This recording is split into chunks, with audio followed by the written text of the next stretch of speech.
Assalamualaikum warahmatullahi wabarakatuh. Belayan jirtaan nagaan geessan badhaadha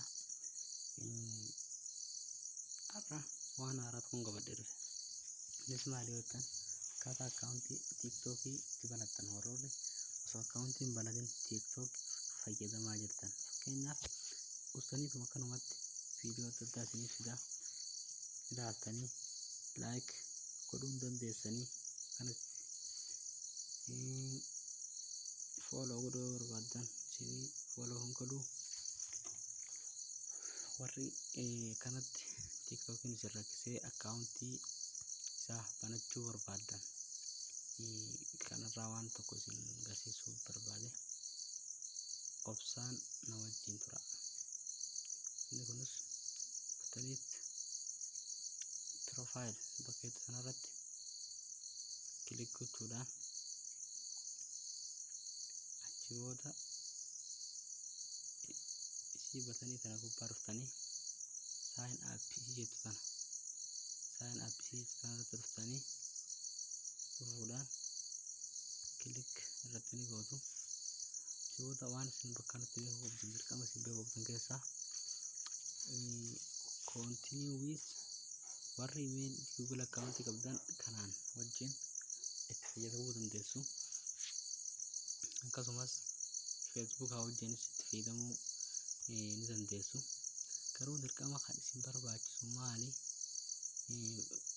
Bilbila keessaniinis itti fayyadamuu dandeessu. Haalaan kan isin fayyadu TikTok keessan nama baay'ee bira akka ga'uuf akka guddatu maallaqa akka irraa argattaniif kan isin gargaaru ni guddaan asirratti isa kana. Fakkeenyaaf continue with Google seeroo kanarratti kilik gochuudhaan nayitu obsaan nayitu achi booda kanatti an fakkeenyaaf kanan qaba Gmail accountii kana keessaa kan barbaadanii achi dandeessu. Fakkeenyaaf kanaan hin banachuu barbaada haa jennu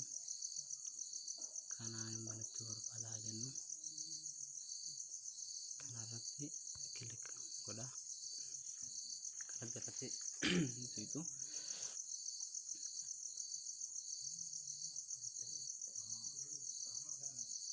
amma kana TikTokitti nu geessaa jira jechuudha. Kana TikTok keenya ija banametti nu geessaa jira jechuudha. Amma maal ta'e jechuudha nu seenee jira. Fakkeenyaaf jalqaba yeroo kana follow gootan nu fudhatu. Like gochuudhaaf like isiniin godhu kunoo amma like godhee jira. Share gochuu favorite gochuu dandeessan, share gochuu dandeessan, fedhanitti Facebook irratti share gochuu dandeessanii kunoo ifi irratti share gochuu dandeessan messengeraan WhatsAppiidhaan repost gochuu dandeessan fire akka barbaadanitti jechuudha qooduu dandeessanii kunooti akkaataa itti accountii banamuu isaa waan isin ittiin kan mirkaneeffataniin as bakka kana tuquudhaan profile ishee jettu hoteelota tuquudhaan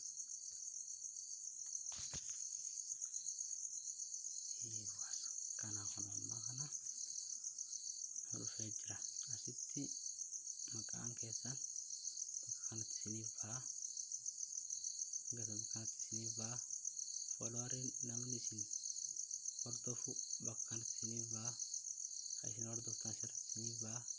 Like namni viidiyoo keessan isinii godhe asirratti ba'a. Profile keessan kana booda akkaataa ittiin profile keessan ittiin hojjettan akkasumas inni biraas ta'uun inni biraa keessan irraanfachuu hin qabne kunooti akkanatti add phone number let contact find you on TikTok.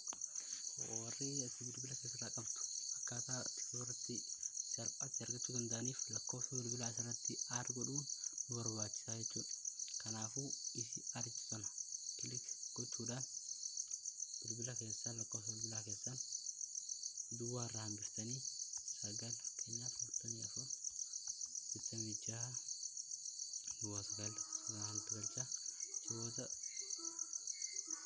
batanii kanarratti send code isii kanarratti kilik goonaa jechuudha. Coba obsaanee koodiin kun ergamee jira kunuuti. Koodiin kun ergamee jira qaxxeerumaa lakkoofsa keenya asirratti add ta'ee jira jechuudha. Kunuuti asirratti kunoo phone number is added ta'ee jira. Kana booda bilbila keenya paaswoordiin keenya yoo laafate karaa kanaan argachuu dandeenya jechuudha. Amma gabaabumatti karaa TikTok keenyaa deebinu laayiktuu nuti asiin nama kana follow gochuu dandeessanii akka barbaadanitti itti fayyadamuu dandeessanii. Kana booda namni si follow godhan asirratti kunuuti isinii dhufee jira jechuudha.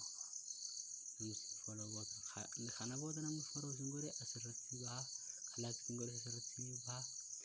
Akka barbaadanitti TikTok keessan fayyadamuu qabdan. Akkaataa seetiingii immoo TikTok itti sirreeffattan yeroo itti aanutti isin barsiisa. Bye.